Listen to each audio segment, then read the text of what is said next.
السلام علیکم. الحمدللہ رب العالمین والصلاة والسلام علی اشرف الانبیاء والمرسلین وعلی آلہ وصحبہ ومن استنى بسنتہ الی یوم الدین. اللہم اجعلنا منہم ومن الذین آمنوا وعملوا الصالحات وتواصوا بالحق وتواصوا بالصبر. آمین یا رب العالمین. ثم اما بعد فاعوذ باللہ من الشیطان الرجیم. بسم اللہ الرحمن الرحیم. رب اشرح لی صدری ویسر لی امری واحلل عقدۃ من لسانی یفقہوا قولی. اللہم ثبتنا عند الموت بلا الہ الا اللہ. اے ہمارے اللہ، ہمیں ہماری موت پر کلمہ لا الہ الا اللہ پر ثابت قدم رکھیے. آمین یا رب العالمین. سورۃ یاسین آیت نمبر 12 ہم نے کل شروع کر دی تھی. اللہ تعالیٰ نے فرمایا انا نحن نحیی الموتى ونکتب ما قدموا وآثارهم وکل شیء احصیناہ فی امام مبین. یقیناً ہم ہی مردوں کو زندگی دیتے ہیں اور ہم لکھ رہے ہیں جو تم نے آگے بھیجا اور جو تم پیچھے آثار چھوڑ رہے ہو، اور ہر چیز کو ہم نے ایک مضبوط پریزرو کرنے والی مبین کتاب کے اندر محفوظ رکھا ہے. ہم نے کل بات کی تھی قدموا و آثارہم کے اوپر. آپ کو بتایا تھا کہ آثار کے دو معنی ہوتے ہیں. کھنڈرات کو، روینس کو آثار کہا جاتا ہے، اور اس کے ساتھ ساتھ آپ کے جو فٹ سٹیپس بن جاتے ہیں مٹی کے اوپر یا سینڈ پر، ان کو بھی آثار کہا جاتا ہے. یعنی آپ کے لٹرل فٹ سٹیپس ہوں گے، جتنے آپ قدم اچھے کاموں کی طرف لیں گی وہ آپ کے آثار بن جائیں گے، اور برے کاموں کی طرف لیں گے تو بھی آثار بنیں گے. آثار کسی بھی صورت میں نائدر کیس بن رہے ہوتے ہیں. آپ کے اوپر ڈپینڈ کرتا ہے. نیکیوں کی طرف بڑھیں گے تو نیکیوں کے میزان میں وزن ایڈ کرنے کا ذریعہ بنیں گے. گناہوں کی طرف بڑھیں گے تو گناہوں کے میزان میں دوسرے پلڑے میں گناہ ایڈ کرنے کا ذریعہ بن جائیں گے. تو دو معنی آثار کے ہیں. اسی طرح دو معنی قدموں کے ہیں. ایک آپ کو بتایا تھا چوائسز کے اندر کس کو آپ نے پریفرنس دی اور کس بات کو آپ نے پیچھے رکھا. چوائسز میں تقدیم کرنا ایک مفہوم قدموں کا یہ ہوتا ہے، اور دوسرا مفہوم ہوتا ہے اپنا لٹرل مفہوم جو اس کا آتا ہے وہ ہوتا ہے کہ اپنا سامان آگے بھیج دینا. جس اینگل سے کہا جاتا ہے کہ انسان جو عمل کرتا ہے وہ آگے بھیج دیتا ہے. آگے بھیج دینے میں اور آثار میں دونوں میں ایک اینگل جو مضبوط نکتبو کے اندر آتا ہے وہ ہے اللہ تعالیٰ ہماری ایک طرح سے اعمال نامے کی ریکارڈنگ کر رہے ہیں، جو ہمارے دو فرشتے ہمارے کندھوں پر بیٹھے ہیں، رائٹ اور لیفٹ، کرامن کاتبین کے ذریعے. یہ ہمارا ہر عمل لکھ لیتے ہیں اور یہ ہمارے ہر عمل کے اثر کو لکھ لیتے ہیں. یاد رکھیے دو طرح کی چیزیں ریکارڈ ہو رہی ہیں آپ کی اور میری. ایک ریکارڈ ہو رہی ہے جو ہماری ڈیڈز ہیں، اچھی ہوں یا بری ہوں، ایک وہ ریکارڈ ہو رہے ہیں. دوسرا ان اعمال کے جو اثرات ہیں وہ بھی ریکارڈ ہو رہے ہیں. اللہ تعالیٰ ہر طرح سے ان چیزوں کو ریکارڈ کر رہے ہیں. جو میرا ایک گناہ ہوگا اس کے پیچھے کیا کنسیکوینسز ہوئے اور کیا امپیکٹ اور اثرات ہوئے وہ بھی ریکارڈ ہو رہے ہوتے ہیں. And same is the case with the نیکی. آپ نے جو نیکی کی اس کا امپیکٹ کہاں تک گیا اللہ تعالیٰ اس کو بھی ریکارڈ کروا رہے ہوتے ہیں، اور یہ فرشتے جو ہمارے کندھوں پر بیٹھے ہیں یہ سب لکھ رہے ہوتے ہیں. اسی لیے ہم نے کچھ دن پہلے یہ جملہ استعمال کیا تھا کہ آپ اور میں آج جو زندگی گزار رہے ہیں اصل میں ہم آنے والے وقت کے لیے تاریخ لکھ رہے ہیں. سو قریش بھی اپنے اعمال سے اپنی تاریخ قلم بند کر رہے تھے، اپنے اعمال کو آگے بھیج رہے تھے اللہ کے پاس. فرشتوں کے ریکارڈ میں اس سب کو پریزرو کرا رہے تھے.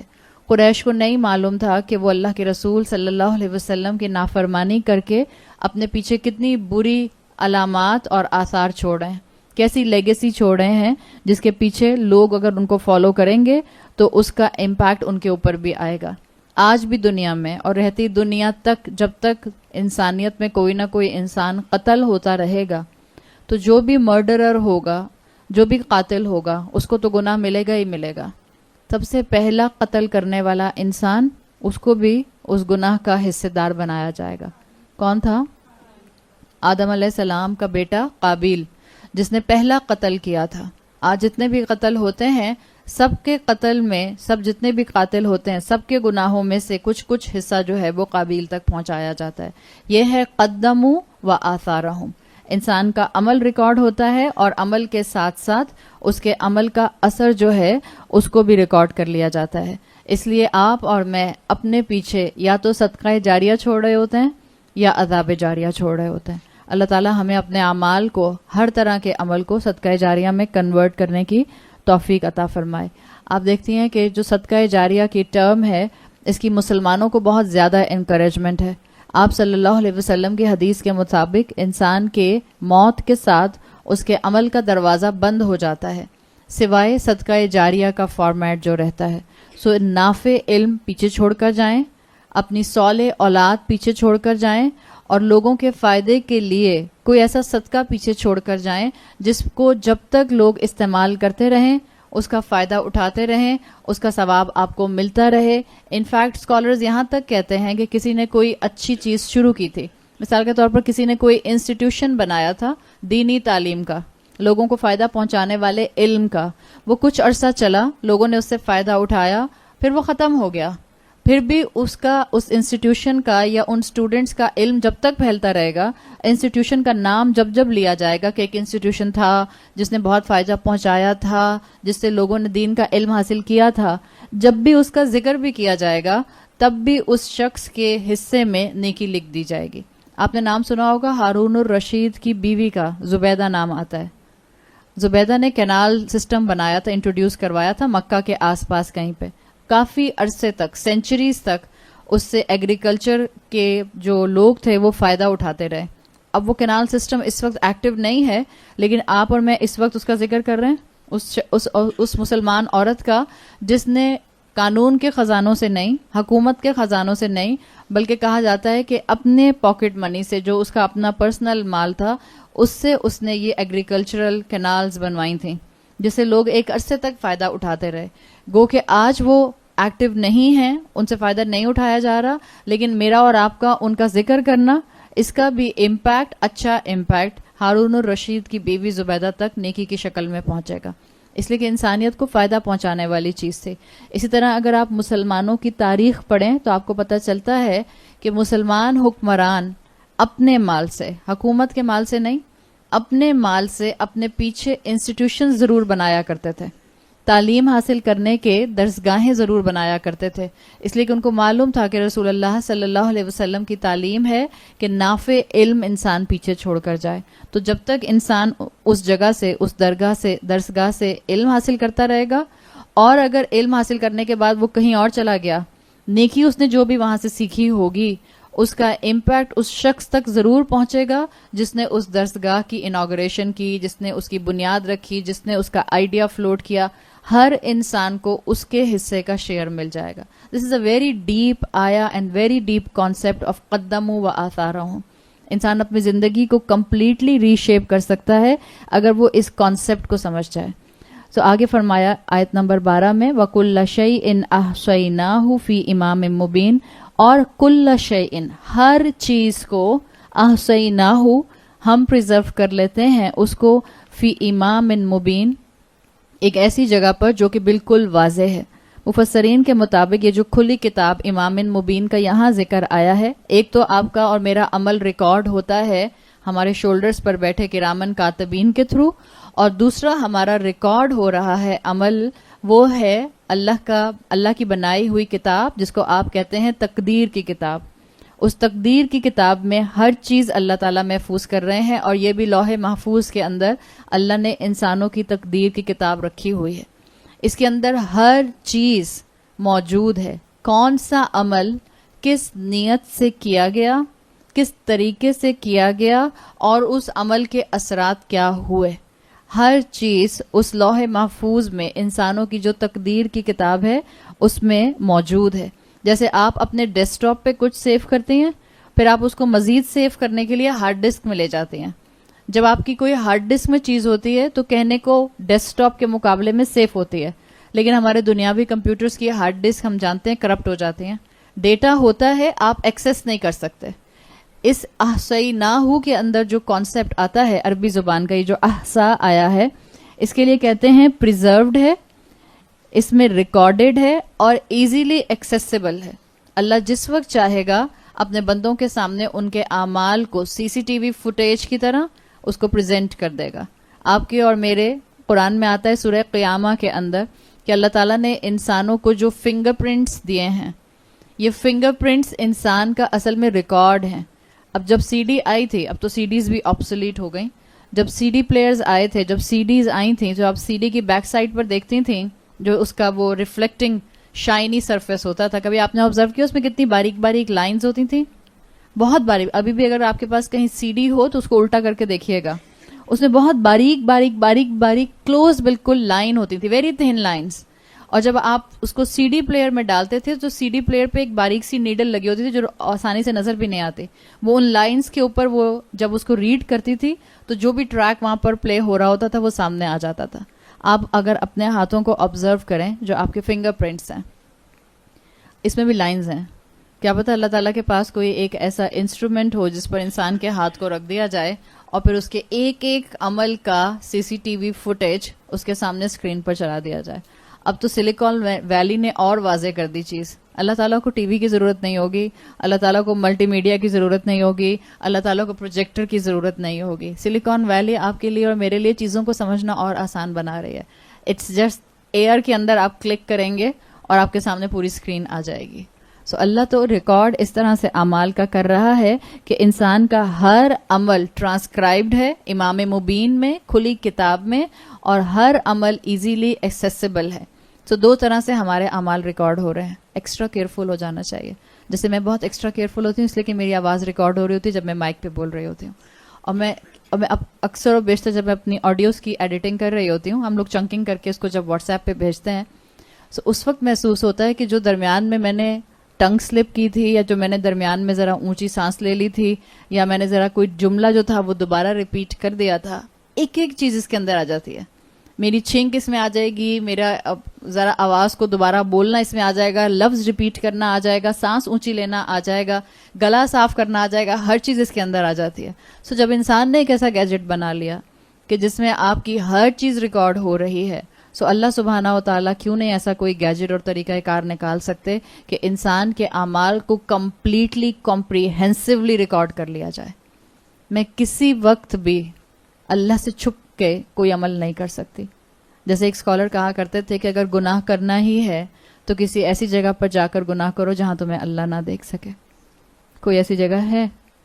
کوئی ایسی جگہ نہیں ہے. سو اللہ تعالیٰ میرے اور آپ کے جو اعمال ریکارڈ کر رہے ہیں, یہ بھی اللہ کی رحمت کہ اللہ نے اتنی ڈیٹیل بتا دی کہ دیکھو کیئرفل رہنا, جب آس پاس کوئی بھی نہیں ہوگا تو بھی میں ہوں گا, جب آس پاس دنیا ہوگی تو بھی میں ہوں گا. تو انسان کے اعمال ریکارڈ ہوتے ہیں نکتبو کی کیٹیگری میں کرامن کاتبین کے ذریعے. آپ کے عمل وہ لکھتے ہیں. یہ جو کرامن کاتبین ریکارڈ کرتے ہیں اعمال, اس کے لیے احادیث بتاتی ہیں کہ یہ اعمال وہ ہوتے ہیں کہ جس میں کبھی کبھی فرشتوں کو اریز بھی کرنا پڑ جاتا ہے. معلوم ہے نا آپ کو, قرآن میں آتا ہے ان الحسنات یذہبن السیئات, ان الحسنات یذہبن السیئات, اچھائیاں انسان کی برائیوں کو اریز کر دیتی ہیں. ان اعمال کو جو ریکارڈڈ آپ کی ہسٹری آ رہی ہے ساری آپ کے شولڈرز کے اوپر, کبھی کبھی ان کو چینج بھی کیا جاتا ہے, اس میں ایڈیشن سبٹریکشن بھی کیا جاتا ہے. احادیث کے مطابق انسان کے کچھ اعمال اس کے رزق میں اضافہ کر دیتے ہیں. سو جب فرشتہ لکھتا ہے آپ کے کندھے کے اوپر کہ آپ نے یہ نیکی کی, سو آٹومیٹیکلی اس کی انفارمیشن میں اللہ تعالیٰ پھر نے جب دینا ہوتا ہے اللہ بتا دیتا ہے کہ اب اس شخص کی عمر کو بڑھا دیا گیا, یا اب اس شخص کے رزق کو بڑھا دیا گیا. جو اعمال آپ کے نکتبو کی کیٹیگری میں آتے ہیں کرامن کاتبین والے, اس میں ایڈیشن سبٹریکشن اور اس میں گناہوں کی جگہ نیکیاں آ سکتی ہیں. لیکن جو احصیناہ کی ڈیٹیل ہے, جو لوح محفوظ میں آپ کا اور میرا اعمال نامہ موجود ہے, تقدیر موجود ہے, اس کے اندر کوئی تبدیلی نہیں ہوتی. مفسرین کے مطابق اور جو حدیث کی شرح لکھنے والے اسکالرز ہیں ان کے مطابق جو لوح محفوظ میں انسان کی تقدیر کی کتاب ہے, اس میں ہر عمل کی ڈیٹیل لکھی ہوئی ہے. جیسے وہاں پر یہ سب لکھا ہوا ہے کہ یہ انسان دعا کرے گا, اس کی دعا اللہ قبول کرے گا, اور پھر اس کے رزق میں یا اس کی عمر میں اضافہ کر دیا جائے گا.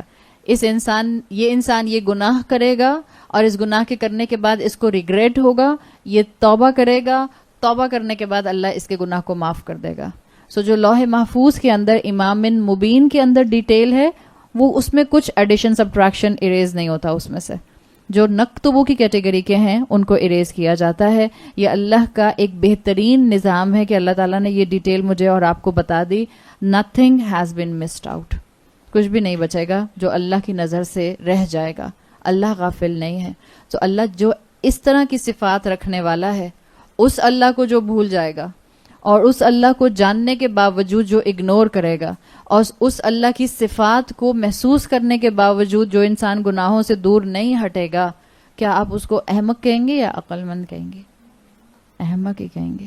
اور ہم سب میجورٹی, ہم سب زیادہ تر دین کے احمق اور دنیا کے عقل مند ہیں نا. کہنے کو بڑے عقل مند ہیں, ڈگریز ہیں, پڑھے لکھے ہیں, کتابیں پڑھنی آتی ہیں, باتیں سمجھ آ جاتی ہیں, کمپیوٹر چلانے آتے ہیں, سیل فونز کے اندر جو ہے وہ ایک ایپ سے دوسرے ایپ میں جانا اور ایک فائل کو دوسرے فائل میں کنورٹ کر کے اس کا فارمیٹ بدل کے سب آتا ہے کرنا. گھروں کی ڈیکوریشن بڑی اچھی کرنی آتی ہے, فیشن ڈیزائننگ بڑی اچھی کرنی آتی ہے, سب چیزیں آتی ہیں. کوکنگ کے ہم ایکسپرٹ ہوتے ہیں. ایک ڈشز ہمارے پاس جو ہیں وہ کئی فارمیٹ اور ویریشنز کے ساتھ ہوتی ہیں.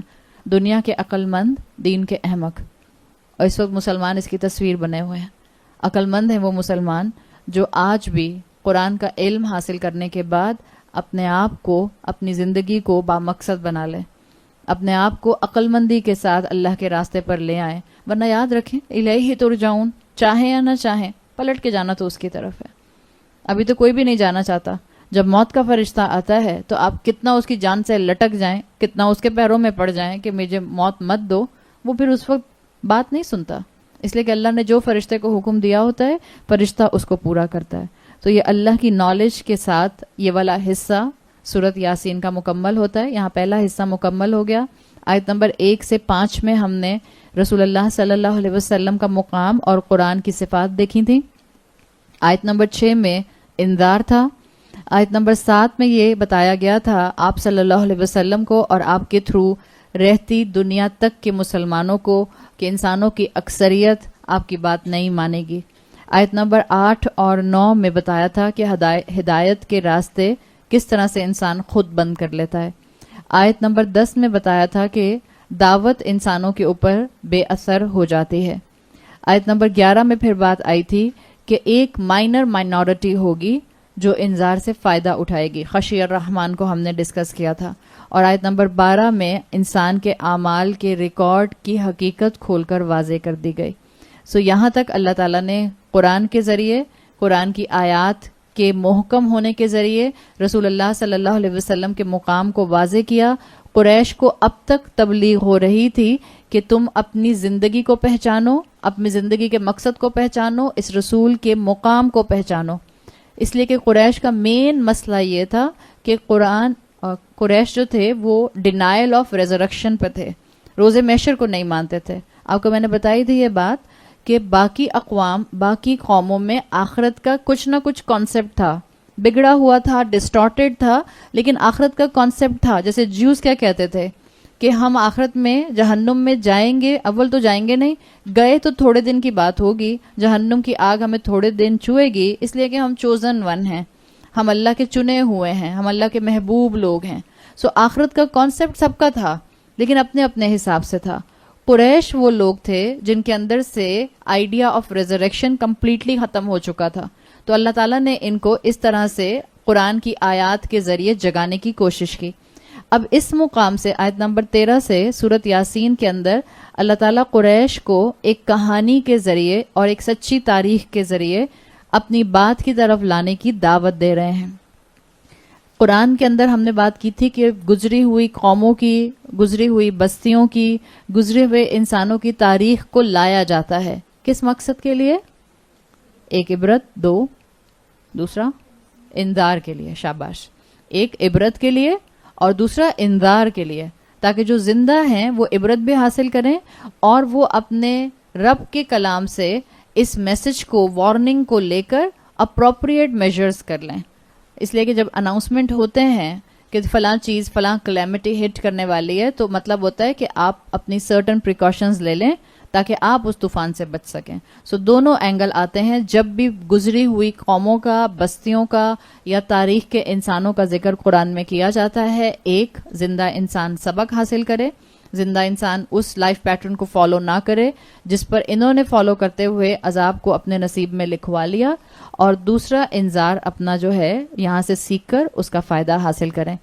اسی مقام پر یہ جو ہم نے اب آیت نمبر 13 شروع کی ہے، بعض اسکالرس کے مطابق جو آیت نمبر 8 اور 9 میں ایشوز آئے تھے، اور خاص طور پہ آیت نمبر 9 میں جو 3 بیریئر 3 رکاوٹیں آئی تھیں کہ لوگ ان کے ذریعے انذار نہیں لیتے، اپنے سامنے نعمتوں کو نہیں دیکھتے، پیچھے تاریخ کو نہیں دیکھتے، آسمان سے آنے والی وحی کو نہیں دیکھتے۔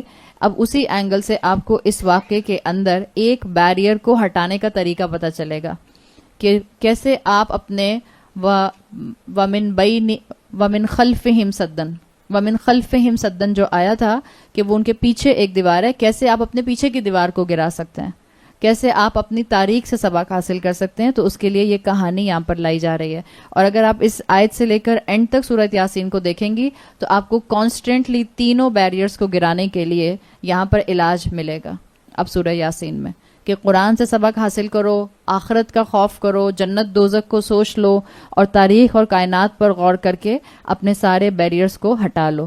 تو اللہ تعالیٰ نے یہاں پر طریقہ بتا دیا کہ جس کے اندر بھی یہ فیلنگز آئیں کہ اللہ نے میرے سامنے دیوار، خلفہم صدن پیچھے دیوار، اور ایک سر پر کورنگ رکھی ہوئی ہے فاغشیناہم کی کیٹیگری میں، تو اس کو علاج اگر اپنا کرنا ہے تو یہاں سے آیات کو سمجھنا شروع کر دے۔ اس کے لیے آہستہ آہستہ حقیقت کے پردے کھلتے چلے جائیں گے۔ جب آپ اس کانسیپٹ سے سورہ یاسین کو سمجھتی ہیں تو آپ کو اس وقت اندازہ ہوتا ہے کہ رسول اللہ صلی اللہ علیہ وسلم کی صحیح احادیث کا مقام کتنا بلند ہے۔ مردہ انسان کو پڑھنے کا کیا فائدہ ہوگا؟ مردہ انسان کو سنانے کا کیا فائدہ ہوگا؟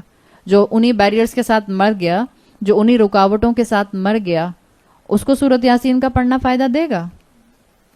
جو خود پڑھ رہا ہے، جو زندہ ہے، جس کے پاس زندگی کی مہلت ہے، وہ سمجھ کر پڑھے گا اور اپنے عمل کو بدلے گا، اس کو فائدہ ہوگا۔ ہاں، اگر پڑھنے والا اولاد ہے اور جانے والے والدین ہیں، اور اولاد سمجھ کر قرآن پڑھتی ہے اور اس کے سمجھ کے پڑھنے سے اس کو نیکی کی توفیق مل جاتی ہے، وہ گمراہی کے راستے سے ہٹ جاتا ہے، تو کیا اس کے آثار اس کے والدین تک جائیں گے؟ دس از انڈائریکٹ آثار، اس کو یوں سمجھ لیجئے، دس از انڈائریکٹ ایصال ثواب۔ آپ جو ایصال ثواب والدین تک پہنچا رہی ہیں، یہ صرف ایک رٹوفائڈ طوطے کی طرح قرآن کا بغیر سمجھے پڑھنا، اس سے نہیں ایصال ثواب ہوتا۔ اولاد سمجھ کر پڑھے اور عمل کرے تو اولاد کی نیکی کا امپیکٹ والدین کے اوپر جاتا ہے۔ یہ اس طرح سے ایکویشن کام کرتی ہے۔ سو اب آگے آپ کو آیت نمبر 32 تک 32 تک تاریخ کا یہ واقعہ ایک ہی کہانی ملے گی، جس میں اللہ تعالیٰ نے مسلمانوں کو جو اس دور کے تھے اور رہتی دنیا تک کے انسانوں کو سبق حاصل کرنے کے لیے بہت سے آپشنز بتا دیے ہیں۔ یہاں پر آیت نمبر 13 وَضْرِبْ لَهُمْ مَثَلًا، اور ان کے لیے ایک مثال بیان کرو، اصحاب القریۃ، بستی کے لوگوں کی، اذ جاءها المرسلون، جب اس کے پاس کچھ بھیجے ہوئے، اگین مرسل کا لفظ آ گیا، جب ان کے پاس اس بستی کے پاس بھیجے ہوئے لوگ آئے۔ یہ کہانی جو ہے، یہ کہانی ایٹ اے ٹائم تین طرح کی آڈینس سن رہی تھی۔ جب یہ قرآن نازل ہوا، جب قرآن نازل ہوا ایٹ اے ٹائم 3 طرح کی آڈینس سن رہی تھی۔ ایک خود رسول اللہ صلی اللہ علیہ وسلم جن پر نازل ہو رہا تھا، دوسرا مومنین صادقین صحابہ کرام رضی اللہ عنہم اجمعین، تیسرا کون تھا؟ قریش۔ سو جس وقت قرآن نازل ہو رہا تھا اسی وقت 3 طرح کی آڈینس موجود تھی، اور آج یہ آپ کے اور میرے لیے کلام موجود ہے، اسی قرآن میں آپ کی اور میرے لیے مثالیں موجود ہیں۔ وہ آج کا انسان جو قرآن کو پڑھنے اور سمجھنے کے بعد قرآن پر عمل کرنے کی ہمت لانے کا ارادہ کر رہا ہے، اس کے لیے اس کہانی میں بہترین سبق ہے کہ استقامت کیسے اختیار کی جاتی ہے، اس معاشرے میں کیسے رہا جاتا ہے جس معاشرے میں گناہ، شرک اور اللہ کی نافرمانی عام ہو۔ کیا اپنے ایمان کو چھپایا جاتا ہے یا مومن صادق بن کے اپنے ایمان کو ڈکلیئر کیا جاتا ہے؟ یہ سارے طریقے اور یہ ساری انکریجمنٹ آپ کو اس کہانی میں ملے گی، ایز ویل ایز اس کہانی کا ایک میجر ایسپیکٹ یہ ہے کہ جب دین کا کام لوگ کر رہے ہوں، سو کیسے ان کے اندر یونٹی مینٹین رکھی جاتی ہے، اس کی مثال بھی آپ کو اس کہانی سے ملتی ہے.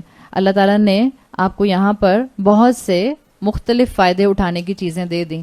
ہوتا یہ ہے کہ کہانیاں جتنی بھی قرآن میں آتے ہیں، انسان کا مزاج ہے کہ انسان بڑے بڑے احکامات کو بعض مرتبہ، بڑی بڑی فلسفیز کو بعض مرتبہ کہانی کی فارم میں بتایا جائے تو آسانی سے سمجھ جاتا ہے.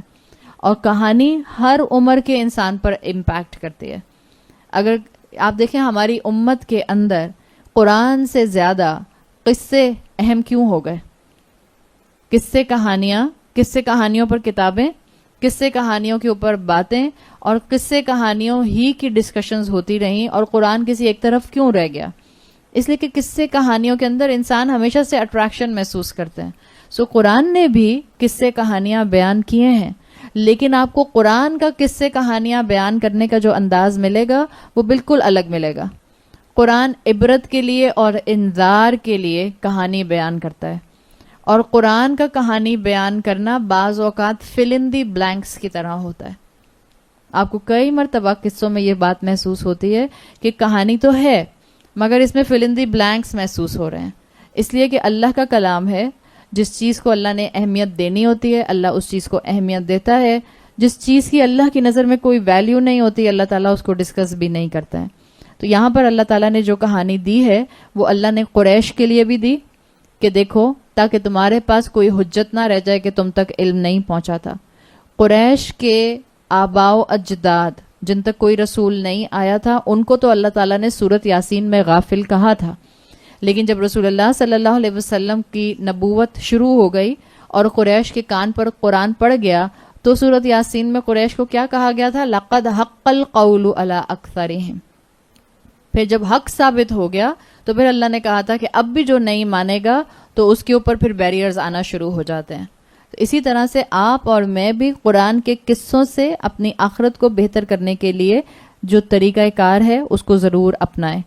اللہ نے تاریخ کا جو انداز یہاں پر اپنایا ہے آپ کو اس سے پتہ چلے گا کہ اللہ نے بستی کے نام کو مینشن نہیں کیا. اور آپ اکثر دیکھتے ہیں موسٹ آف دا ٹائم، ہر وقت نہیں، موسٹ آف دا ٹائم آپ کو جو پیرسڈ نیشنز ملتی ہیں ان کے نام اصل میں کیا تھے بستیوں کے وہ نہیں ملتا. اس بستی کا نام اس بستی میں آنے والے رسول کے ساتھ ایسوسیٹ کر دیا جاتا ہے. قوم عاد تو وہاں کے پروفٹ تھے، رسول تھے.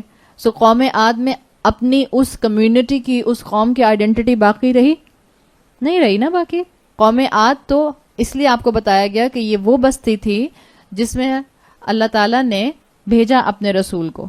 آپ نے اور میں نے دیکھنا کیا ہے کہ اللہ تعالیٰ نے یہاں پر کسی بستی کا نام نہیں لیا. اللہ نے سمپل یہ کہا کہ ایک بستی ہے اور رسول اللہ صلی اللہ علیہ وسلم کو سب سے پہلے اس میں ایڈریس کیا گیا المرسلون کے تھرو. آپ سے کہا تھا نا انک لمن المرسلین کہ دیکھیں آپ ایک بردرہڈ کا حصہ ہیں. تو رسول اللہ کو ہمت دلائی گئی کہ جیسے اس وقت آپ کو قریش کی طرف بھیجا گیا ہے آپ سے پہلے بھی کچھ رسول تھے. المرسلون یہ بتا رہا ہے کہ یہ جمع ہے. عربی زبان میں ایک ہو تو واحد آتا ہے، دو ہوں تو ڈیول تثنیہ آتا ہے، اور 2+ ہوں 2+ آنورڈ تو پھر جمع آتا ہے. المرسلون جمع ہے.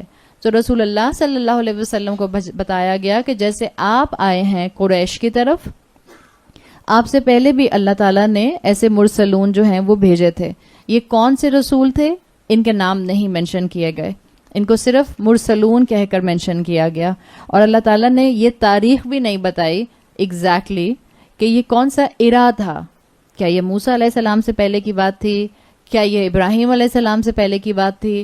کیا یہ عیسیٰ علیہ السلام کے بعد کی بات تھی؟ اللہ نے قرآن میں کچھ مینشن نہیں کیا. کوئی اس کے بارے میں آپ کو جو فگرز ہیں وہ نہیں ملتے تاریخ کے، اس لیے کہ اللہ کا کلام جو ہے اس کا مقصد ہوتا ہے انذار کرنا. وَضْرِبْ لَهُمْ مَثَلًا أَصْحَابَ الْقَرْيَةِ ان کے لیے ایک بستی کی مثال بیان کیجئے، بستی کے رہنے والوں کی. اصحاب القریۃ آیا یہاں پہ سمپل. بعض تفاسیر میں آپ کو ملتا ہے وہ کہتے ہیں کہ یہ انطاکیہ کا علاقہ تھا، ٹرکش ایریا تھا کوئی آس پاس کا. واللہ عالم، اتنی ڈیٹیل میں جانے کی ہمیں ضرورت نہیں ہے، اس لیے کہ جس چیز کو اللہ نے مینشن نہیں کیا آپ کی اور میرے لیے بھی اس کی تفصیل میں جانا اور اس کے لیے بہت سے راز اکھاڑنا اس کا کوئی فائدہ نہیں. بعض مقامات پر اسکالرز کہتے ہیں یہ بات کہ اگر وہ تاریخ کھنگالی جائے جس کا کوئی اثر آپ کے عمل پر نہیں ہوگا، سو اس میں ڈیٹیل میں ادھر ادھر جانے سے انسان اصل حکم سے، اصل ایسنس سے ڈسٹریکٹ ہو جاتا ہے. تو بہتر یہی ہے کہ آپ اور میں بھی اپنے آپ کو قرآن کے میسج پر رکھیں. امام القرطبی کے مطابق جو سورت یاسین میں قرآن کے حکیم ہونے کی صفت آئی تھی، اس حکیم ہونے کی صفت میں اس کہانی سے کنیکٹڈ لیسن یہ موجود ہے کہ جس چیز کو اللہ اہم کرے، قرآن کی حکمت یہ بتاتی ہے کہ آپ اس کو اہم کریں. جس چیز کو قرآن چھوڑ دے، قرآن کی حکمت یہ بتاتی ہے کہ آپ بھی اس کو چھوڑ دیں. یہی چیز آپ کی اور میری قرآن کے سامنے، اللہ کے سامنے سبمیشن کو واضح کرے گا. امام القرطبی کا یہ اوپینین ہے. تو اب جو 3 آڈینس سن رہی ہیں اس کہانی کو، اللہ کے رسول کو تسلی دے دی گئی کہ دیکھیں جو آپ کے ساتھ زیادتی ہو رہی ہے، آپ سے پہلے بھی بھیجے ہوئوں کے ساتھ ایسی زیادتیاں ہو چکی. مشرکین کو احساس دلایا گیا کہ اگر تم اپنے صد کو گرانا چاہتے ہو، دیوار کو گرانا چاہتے ہو، تو اس کہانی سے سبق حاصل کر لو. اور مومنین کو سمجھایا گیا کہ خشی الرحمن رکھنے والے یہ جان لیں کہ استقامت دین کے راستے میں کیسے اختیار کی جاتی ہے، اسپرچل پروگریشن میں آگے کیسے بڑھا جاتا ہے. یاد ہے خشی الرحمن میں 3 کانسیپٹ. ایک، اللہ کا خوف تو ہے غیب میں، لیکن ابھی اللہ کا خوف جو ہے وہ کسی کونے میں ہے. دوسرا لیول، اللہ کا خوف ہے لیکن ابھی اپنے اللہ کے خوف اور اپنے اسلام کا اظہار کرنے کی ہمت نہیں ہے. اور تیسرا لیول، جب انسان اپنے اسلام کا اظہار کنوکشن اور پرائڈ کے ساتھ کرے.